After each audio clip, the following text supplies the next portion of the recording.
You are listening to the Worlding Podcast, where we explore the relationship of how we are both shaping and being shaped by our surroundings.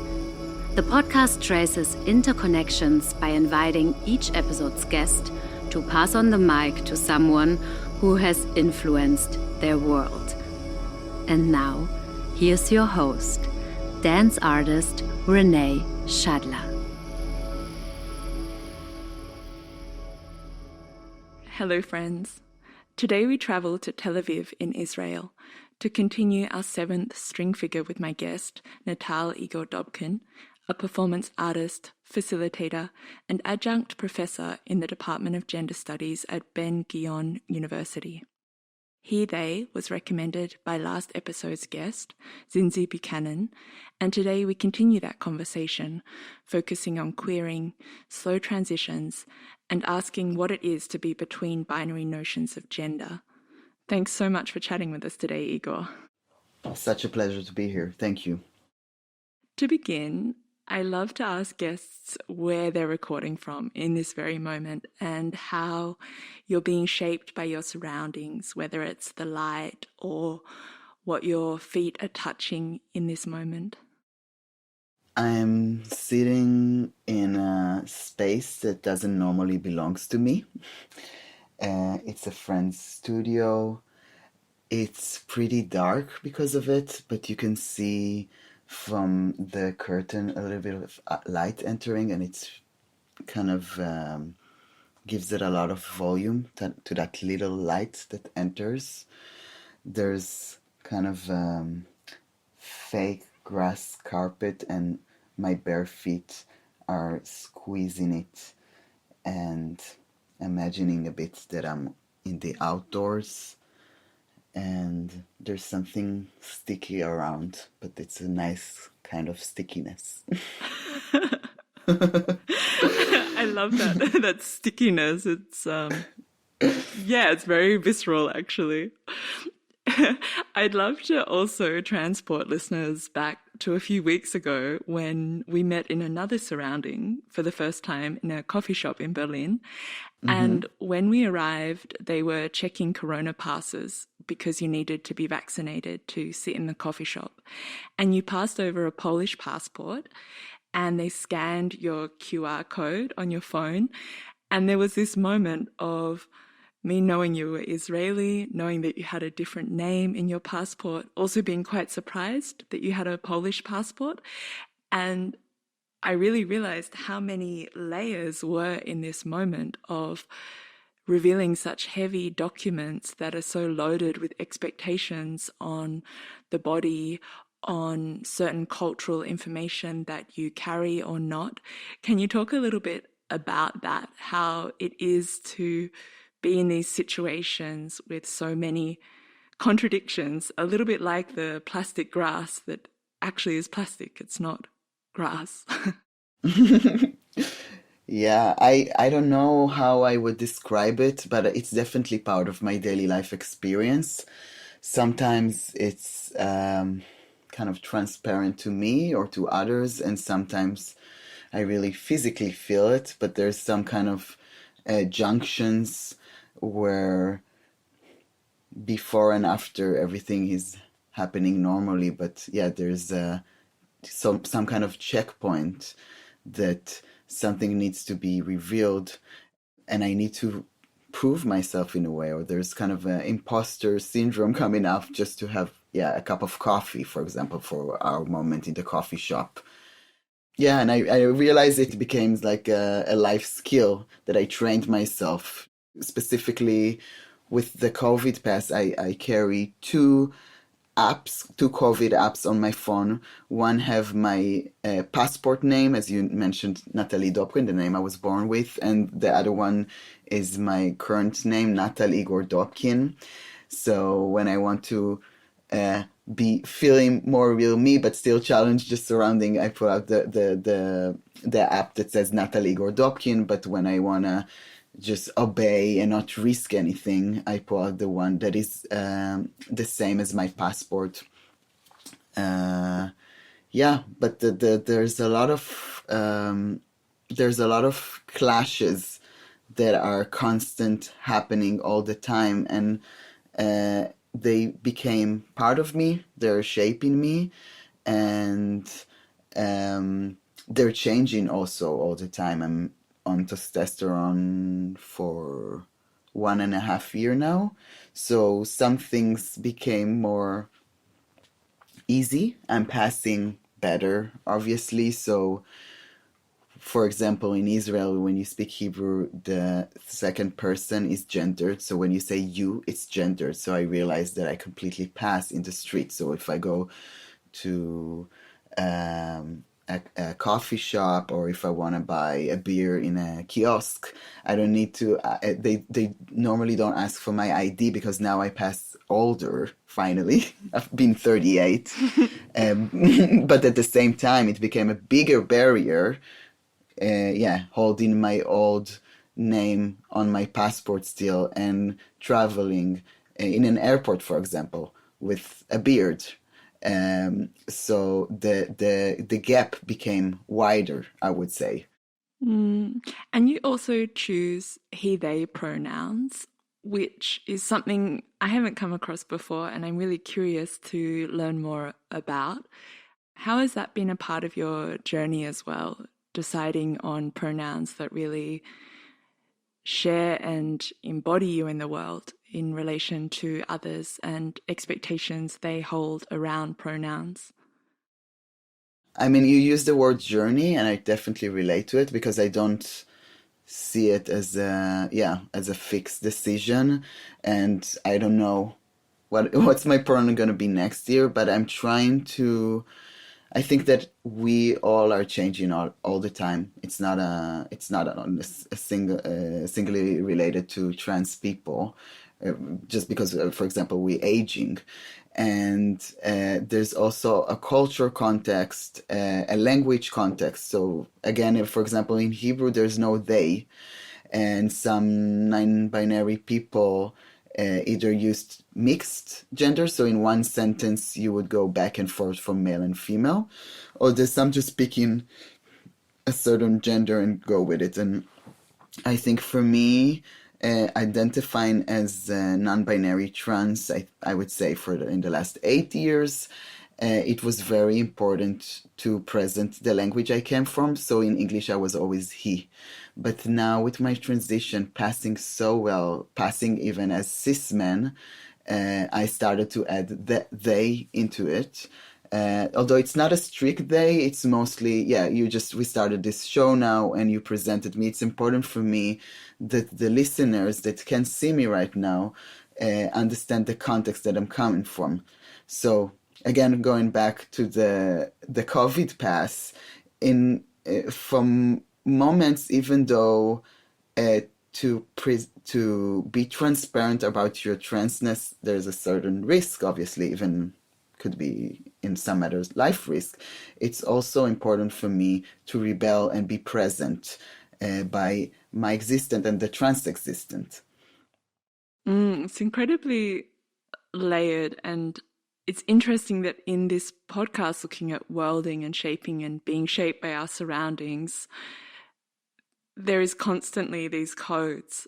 Like, I feel really this moment also in the coffee shop, and I know we're lingering on it a little bit, but it's really an example of daily life where there are barriers, there are thresholds created that you cross in certain ways, and there is the meeting of the external world, in this time, the human expectations on what that means and what these documents mean, and how you can be identified in group situations as well. There is kind of this comparison of, okay, you're in this box or that box, and then for this box we have these rules, and for that box we have these other rules. And I know that in trans communities and also heteronormative communities, there are also certain guidelines. Like, I'm heteronormative, and I know with my partner now we're in our mid-30s, and there is that, okay, are there children coming? You've just moved in together. Like, will you get married first? How are those processes, I would say, or those life expectations within the trans community? That's such a good question, unfortunately, because I have quite of a conflict with it. I find myself with the instinct, I would say not the trans community, I would talk about the queer community more because I think that this word queer became such a cliche and rightfully so. Like I'm trying to avoid using it even because for me, hearing the word queer 20 something years ago was very refreshing and was like, what is this? Where is this? Where's this events happening? Who's these people? Where can I find it? Whatever. And now it became pretty clear ish. And there's certain guidelines, there's certain scenes, there's sub queer scenes. And I think that in the begin with the whole um, word queer by itself was supposed to be something that is undefined. And I think that in the moment that it defined itself, the word queer, it died.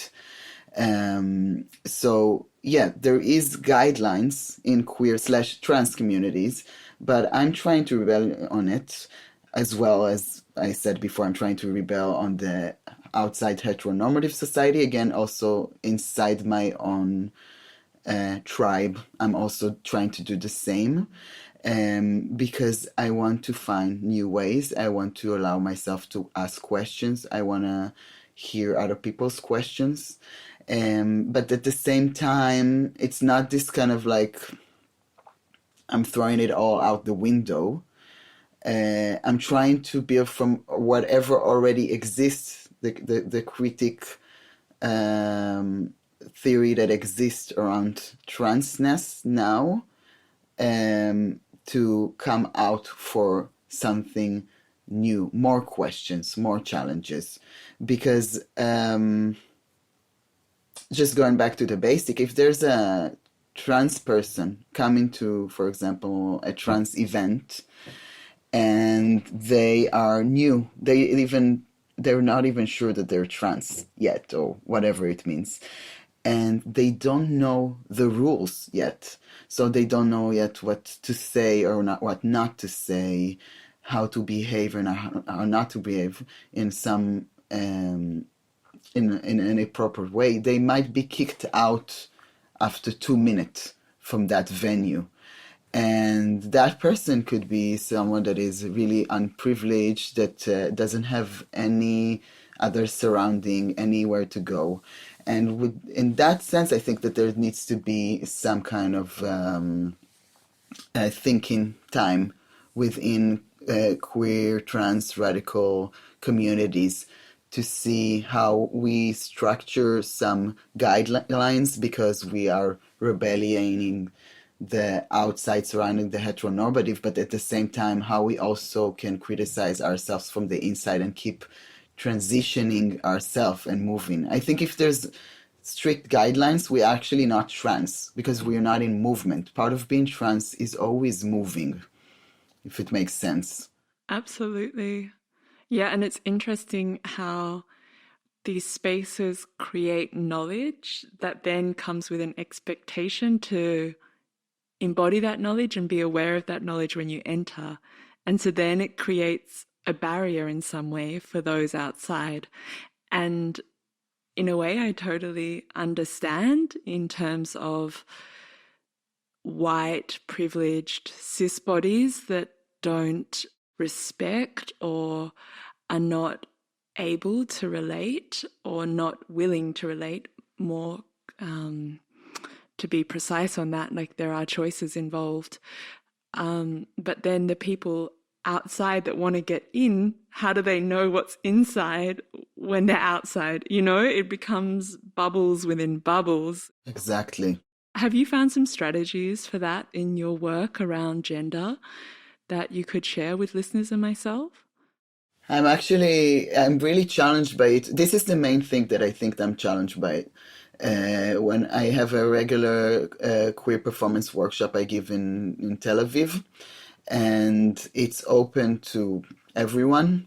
So there's a certain mix of people coming, some with performative background, but not coming even at all from the queer world, the queer scene. Some people are trans people that are never performed, and some people, as we said before, that are trans but not part of the community. They don't know the language yet. So we start with some earthquakes, and I'm trying to see how these earthquakes are also okay. And someone better than me said that conflict is not abuse. So try to see how we can all live together in it, but at the same time be accountable and take responsibility. I'm not. I guess I have an internal dilemma between being like very rough line that this is like zero tolerance towards obviously transphobia, racism, and so on, and at the same time understanding how sometimes people using certain language because they don't know, as you said, is also related to how the world puts down certain communities and doesn't give them certain access to certain places. And if I'm the person at the door, for example, the workshop by itself could be a gate for something, I can't ignore also the context of the world and where they come from. And I need to find a certain balance. I really like to watch different facilitators and their techniques, and also see hosts of venues, for like example, like drag night, and the MCs, how they act. And I can divide more or less when I see that there's a host or a facilitator that is responsible to the space, and it's one that is saying things in a way to protect themselves mostly from staying as appropriate and cover themselves as possible. You understand what I mean? What I'm saying? Totally. And how do you facilitate spaces? How is that for you when you host a workshop or meet with someone for the first time? I think I'm trying to first start with the starting point that I don't know and I can't assume, and that I also have inside of me internal racism, transphobia, even though I'm trans, and so on and so on. And at the same time, try to be responsible and take as much accountability on the space. So I'm not kind of like putting myself as like, I'm another person in the room. I don't know anything. No, I invited everyone. I'm responsible for everyone's well-being. But at the same time, I'm trying to move us from a place that we are all trying to figure out together. What are we doing here? How are we talking to each other? How and if we're touching each other? And how we are dealing with things that are not pleasant to us. So it's an actual lab. And for me, each time, I'm doing the workshop now for 10 years, each time it's a learning experience, and each time the group itself, including me inside of it, changes the rules and the questions in it, obviously. So this is actually something that is very important for me as a facilitator, that there's never like one way that I do the thing. And I'm always trying to figure out together, because I think that this is what I'm also is important for me in real life. In the end, workshop is a lab for daily life, and I'm trying to understand through this lab how I can be in real life, how I can go to a coffee shop and feel comfortable to take out my passport, and also how can I be accountable for people around me that obviously have more difficulties in getting access to certain places. It really reminds me of something I've been practicing recently in terms of thinking I don't know or I know in relation to a question to I'm figuring this out and we're figuring this out together. And it's such a small shift, but also in an ongoing series that started to connect with worlding, moving across thresholds, which I know you'll be a part of in the coming months, and I will tell listeners more about at the end of the show. There is always that moment when thinking about perceived limitations and how they can be transformed into thresholds of potential, how they can allow us to meet in a space that is perhaps unclear, that there is this question often that can't be answered in that moment. And it's not about yes, no, again, a binary answer of male, female, yes, no, go, stop, but we're figuring this out. And all of a sudden it releases this potential of failure because everything's in process. So there isn't this moment of, I've invited a trans woman to facilitate. She might have a mental breakdown during the workshop, and then the workshop's failed because I've curated a workshop with somebody that is fragile in this moment. But the space is figuring this out, the space and the people within it, the light within it, the fabrics within it, the fountain we choose to have in the corner to just allow some background music that isn't coded with new age tones or, club music that might trigger something. So how is it all working together to allow things to be in process? And they can be difficult processes and they can be unclear processes, but we're figuring this out. It's beautiful. It's such a relief, I find. And it's something I'm practicing because I have that moment of anxiety when I think, oh my God, this person's going to have a breakdown and am I responsible because I've created this situation?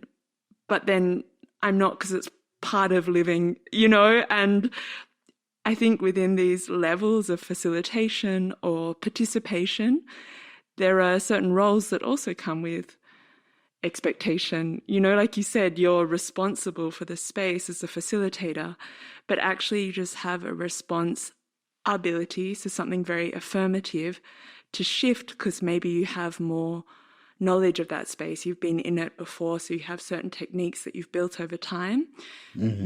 So this is something I'm playing with at the moment, and it just really resonated. You just explained what I had difficult to explain before about the role of the MC or the host or the facilitator, that with the example that you just gave, if you just panic over someone that you quote unquote didn't take care good enough in your own workshop, then it becomes all about yourself. And so when the facilitator or the host are moving only from the place of what is appropriate and not appropriate, they're not being accountable. But when we are open for mistakes, not from a place of I don't give a damn. Actually, I extra give a damn. But as you said, I'm quoting you now, I'm figuring this out. So I don't know, but at the same time, I'm doing my best to learn together. And I think this is a very important side of that little balance game. We don't know, we're open, we're learning, we're asking questions, but at the same time we're being accountable, we're taking responsibility, and we are trying to know at the same time. It's progressive. Yeah, it's not that I don't know, I step out, or I don't know, it failed, but it's progressive and it's moving forward. It's figuring it out. And maybe it's moving back. Maybe figuring it out means going back to 10 minutes ago when the space felt safer and what was enabling the space in that moment to feel safe. Can that be recreated, or where are we now? I love it. I love what you're saying. Let's be in the space together, Igor. Yeah, we will be. You can find out more in a minute, listeners, I promise. I want to dive into slow transitions because I feel like we're hovering around that at the moment. And this is a big part of your research, how to transition slowly. Yeah, it's basically, I'm trying to explore in the last year and a half, I guess it happened parallel to my hormonal process.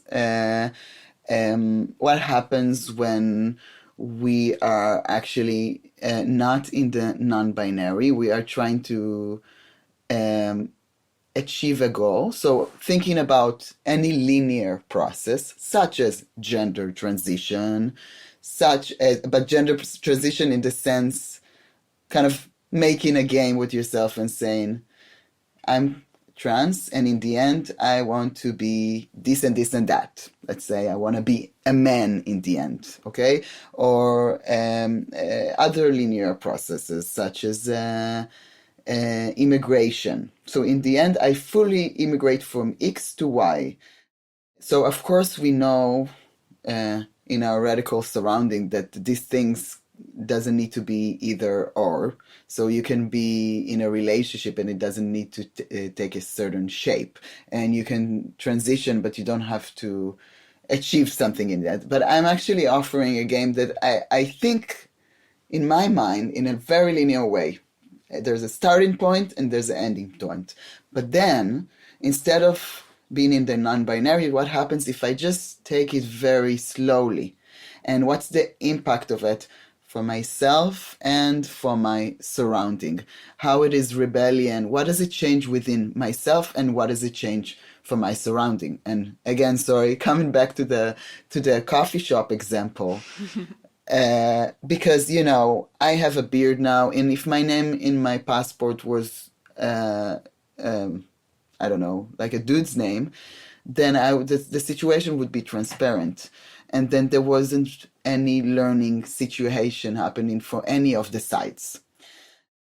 Examining what happens if I'm not rushing at the moment to change my name in my documents or have a top surgery, and so on and so on and so on. So actually allowing the multiplicity to be there in the moment, and in that moment you take the discomfort, I feel, or the person reading the passport and thinks, okay, I'm meeting with a woman, but I don't see what I associate with a woman in front of me. How is that, like this moment? I want to go into the skiz. I know it's a Deleuzian term, but really this like schism of expectation and normative neurotypical behavior that then isn't met. Is that exhausting, going through that every moment you go to buy a beer or enter a venue? Or, because I can choose to be with that or step out of that, whereas you're living that. So I think that would be my question in terms of ways that could be softened perhaps from people that are in different positions. So I guess that to be very honest, in the most simple way, one of the reasons why I made the decision to start taking testosterone is kind of to make some things easier for me, because I actually don't know anything else. But since I remember myself, I was misgender, for whatever side you want to see it as misgender, either be called as a boy or a girl, whatever it like since, and dealing with this constant clash, going in public toilets and going to a super gender situations, such as weddings. Weddings in Israel are very gendered in what you wear and where you at, and or airports. So I'm actually used to this small electroshocks.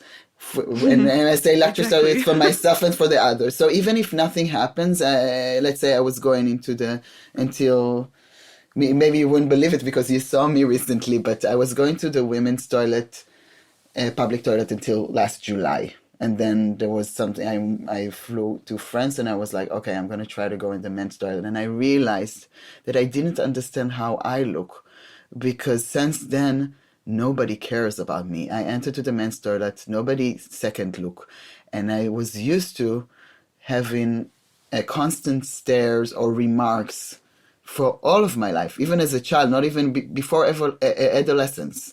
So it's actually the radical choice of having a beard now with the name Natalie on the passport. In some other meanings, senses, it's actually made some things easier for me. And I have to say that it's not so easy for me to feel that, because I feel kind of in some moment that I'm betraying my community members and that I'm not part of the struggle because now I'm in some kind of club, the cis club, the men's club, the heteronormative club, or I'm at least I'm transparent in some situations in a way that feels kind of unfair. Like I need I missed the electricity shots, but it, as I said before, it extended more the risk. So when there's a moment of discovery, reveal happened, it's more risky. I'll give you an example. A week and a half ago, I was in a hotel in the desert of Israel, and there was a sauna there. It was the weekend. It was very traditional families. Everything was very gendered. And in one moment, I decided to take my shirt off. I didn't do. I have small breasts, but I still have breasts, and I decided to lie down on the bench, so my breast was not being seen so much. And in one point, a guy entered to the sauna, and he was like, "Hello," and I was like, "Hello," and he just sat there next to me, me being like this, and then he left. And it was very obvious that he didn't see it, whatever it means. He stayed there and he left because he had enough, but he definitely read me as a cis man, even though I was topless. I mean, when you take T, the fat division change and the muscle structure change. So the upper body does look different, and it looks more male, quote unquote. But still, I still have breasts. But so I was taking a risk. That all to say that I was taking a big risk in that situation. In one way, and in the other way, I could allowed myself more than I could have done before taking testosterone. So it kind of stretches both sides of passing and not passing the transition with hormones.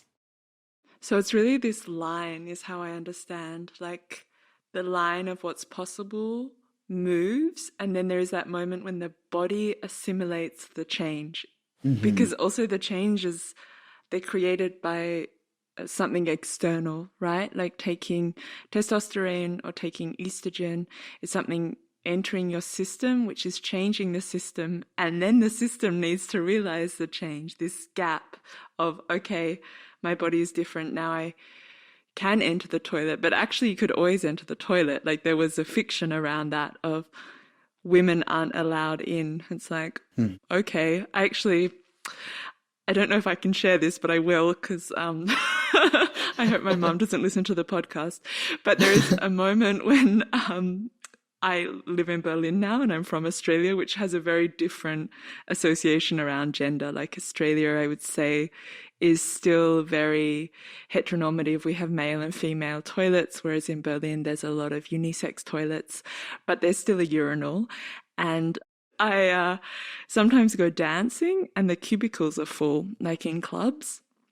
Mm-hmm. And if I need to go, I've taught myself to pee in the urinal. So I can, I'm a dancer, so I have strong ligaments in my knees and I can balance and pee in the urinal. I'm so jealous. It's amazing. Yeah, of course. Yeah, okay. Maybe I can teach you. Come over. I would love that. Yeah. All listeners, send an email. That's a workshop. I want this workshop in my life. But it's interesting because at some moment I just need to go to the toilet and I'm like, well, the guys can do it. So can I. I know how to. Why not? But there is that moment where somebody, I've had people look over, like men, and be like, wow, that's so hot. that isn't the point at all. Like, I don't need to be objectified. Or someone go like, wow, that's so gross, I can't handle it, and leave. And it's that moment of like, they hold the preconception and the fiction of only people with penises can pee in the urinal. But actually the body is otherwise. Like, my body with a vagina can pee in the urinal, but it's who holds that fiction and when it affects you or not. And they are very slight lines and they change with each individual. And it's a practice, I guess, of how you choose to be and how receptive you are to what's around you and the energies of other humans or the energies of other things. Like, this podcast is very much in this space of more than human, thinking about also the urinal in that situation. Like, it's fine. Can I learn with the metal? It's like, sure, bring it on, you know? Yeah, lots of layers.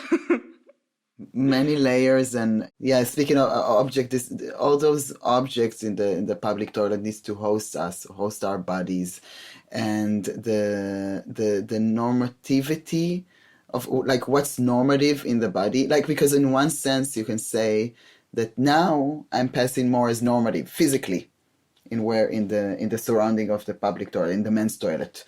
I really pass well, so it fits. But actually, with the cis codes, it pre-hormones, I was fitting more to the space of the toilet because all my body organs were one cis, you know. Now there's certain clashes. So the gap between the illusion of what seems to be and what is actually exist is it's a mind game, and it's a matter of perception, you know. Absolutely.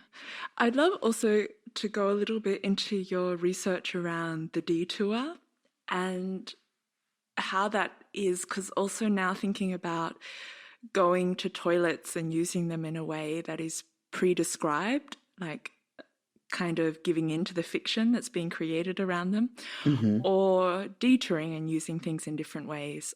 What is that for you? What is the detour?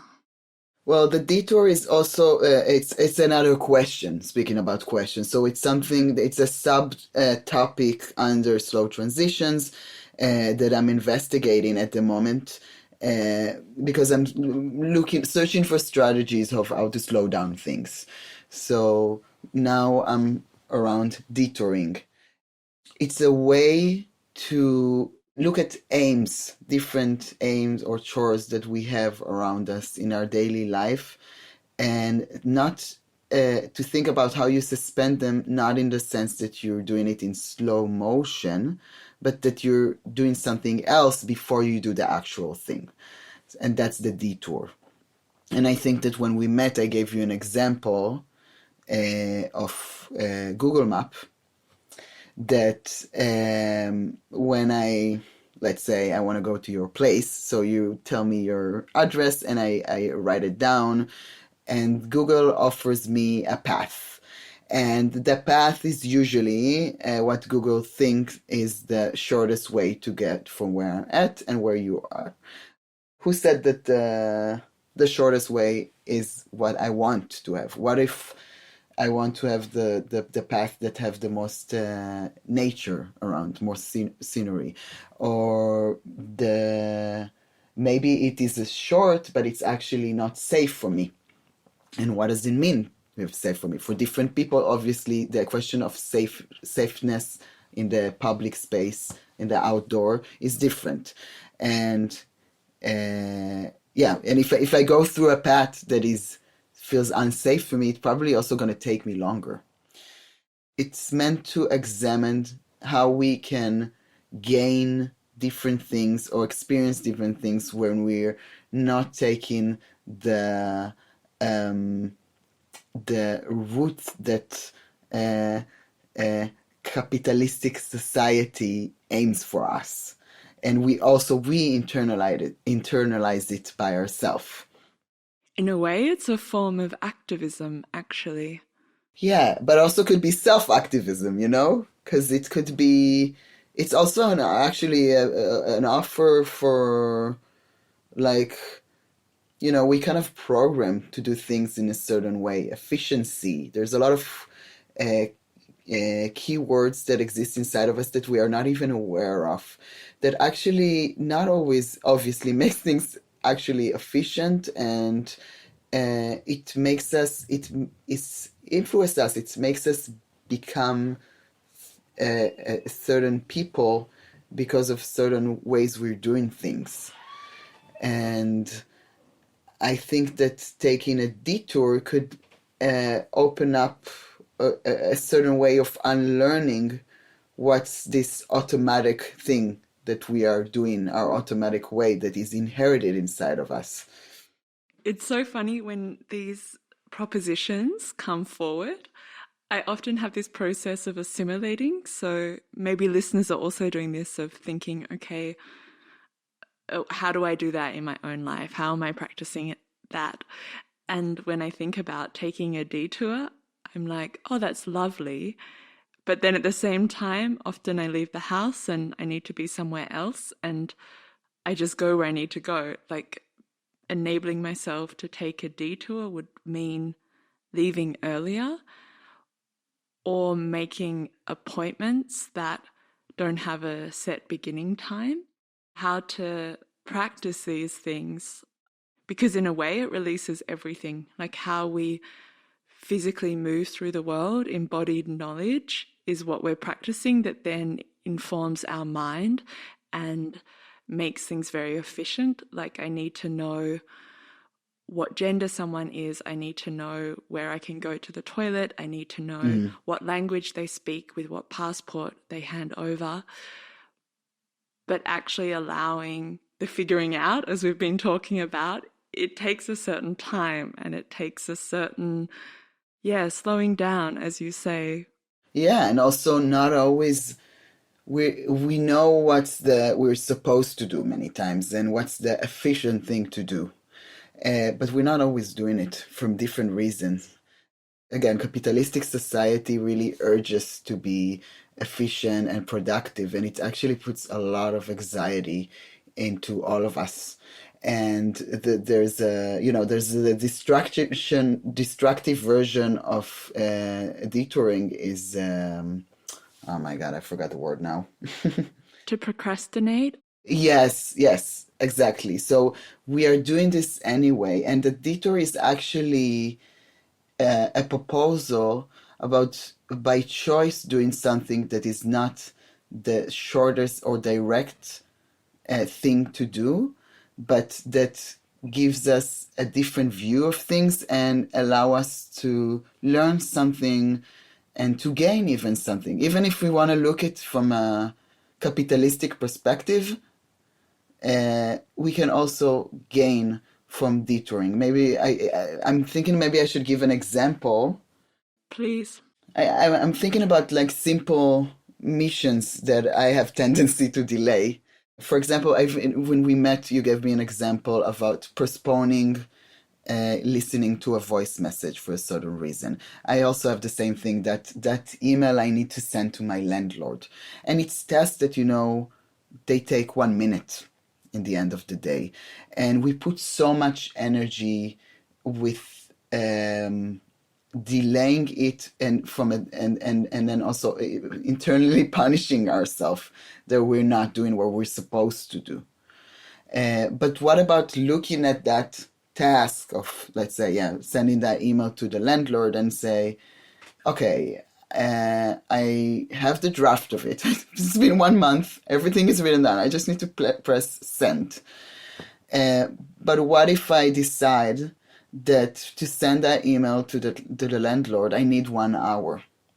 In the end of the 1 hour, I will send the email. But before that, I'm going to a quest, and I don't know what I'm going to do during that time. It might be quote unquote official things, such as like calling my friends and saying, asking for their support, and be like, can you just like hear me out why it's hard for me to write him email, da da da. But it also could be things that I don't even know why I'm doing them. Moving around in my living room, going for a walk outside, taking a shower, screaming into a pillow. I don't know. I really have no idea. I can also share one. I always Yeah. really enjoy flowers. Like, I think my side job, or when I retire, I will be a florist. I just love it. So I always like buy flowers or will like collect flowers. And whenever I feel myself becoming very short somehow, or like too direct and losing the kind of body feeling of what I'm doing, often when you're writing emails or scheduling, I will go around and like trim the flowers and change the water, or like organize which flower is closest to me or further away. And it's really interesting. Or taking out, like, I have a balcony garden and I prune like the herbs so new herbs can grow. And it's really these like physicality of pottering with the hands, so just moving things around, I find incredibly good for the nervous system. It just rebalances me and then I can go back. But for sure, my partner calls it procrastinating. He's like, Renae, sit down, do what you need to do. And I guess it's a detour. Like, I'm getting there via the herbs and the flowers and wiping down surfaces. I like to wipe down surfaces. It's very interesting what to release the pressure of that. It's not less important than the functionality. Exactly, and you're changing your view over the same thing you're doing. So the voice of your partner is a voice that I really know. It's very familiar, I think, to all of us. Yeah, there's always this ha ha ha joke. I'm doing everything but what I'm supposed to do. But who said that this is not part of doing what I'm supposed to do? So if I go back to the examples of linear processes, so gender transitioning, it's not only that I'm not doing a top surgery because how do you say the word again? Procrastination? Sorry, it's my bad English. Procrastinating. Thank you. So it's not only that I'm scared and that's why I'm not doing it. It's also because I want to take time to look at my chest changing now and experience it with myself. And maybe I decide in the end that I also don't want to do a top surgery. So it's not necessarily a bad delay. It's just a different view of things. As part of this podcast, I'm inviting guests to share an embodied invitation that listeners can experience. Is there a way that we can experience the detour with you now? Well, I will try, as we said before. You will figure it out. We will figure it out together. Yes, let's figure it out all together. I invite all of us.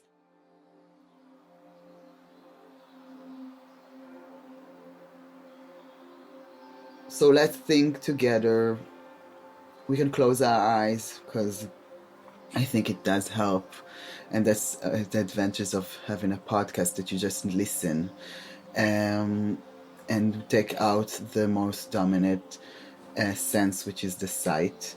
And imagine some spot we want to be in. It could be a spot that is close to where we are right now. So if we are listening to it on our headphones and we are on the way to a friend's house, but we know that on the way there's a spot that we just crave to stay at, or it could be if we are home and there's a place that we haven't been for a while, or just feels nice and safe at the moment. So we pick a spot and then we decide on a certain time structure, pre-decide, so we kind of release ourselves from thinking about it when it's going to end.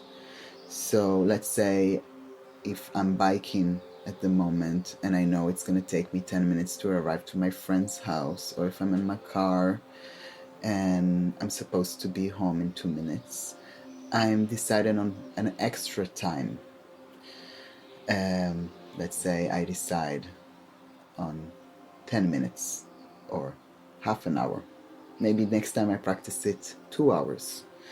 And then I'm going on a detour, and the detour is the unknown. So it could be moving from the unknown that is related to a need that I don't maybe know why I have this need. If I'm biking, I have the need to go somewhere downhill and feel the wind. It could be stepping out of my bicycle and just sitting down for a second, or anything that comes to our mind. So we don't plan, we don't think, but we do, and we do let our physical senses guide us in a way that we trust them and they know. And we also trust our time structure. So we know that by the time that these times end, I will arrive to my destination. And then in the end, I sit and I don't know what's the difference. Maybe I could have just arrived directly to my spot, or maybe something else happened. So I'm closing my eyes again and I'm trying to feel what comes out.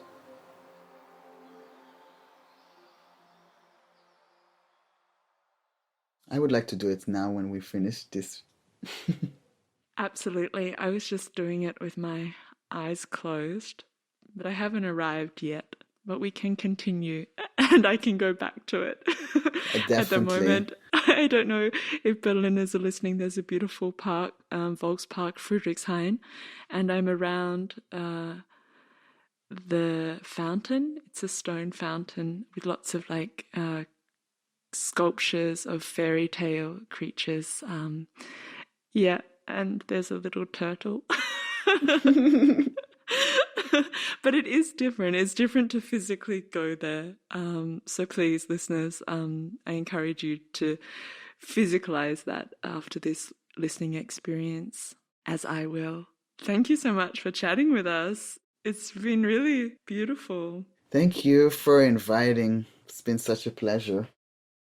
Recently, there's been a really wonderful crossover between the Welding podcast and an experience-based knowledge lab that I'm curating called Moving Across Thresholds. And if you're a regular listener, you would have picked up that Ali Bishop recently led a Moving Across Thresholds session, and Sigma Zacharias. And I'm very excited that Natal Igor will also join us on the 26th of May within that format. So Moving Across Thresholds is an hour and a half hybrid lab that happens every second Thursday, and Igor's going to be facilitating a session around queering and slow facilitation. So it's really a moment to experience what it is to be in a room together. I'm really looking forward to it. Thanks so much, Igor. Same. Thank you so much, and thanks for everyone who was listening to us. It's really been nice to be here. That brings us to the end of our 7th string figure. In the next episode, we will return to Berlin to speak with an artist and researcher about what it is to be worlding and shaping and being shaped by our surroundings.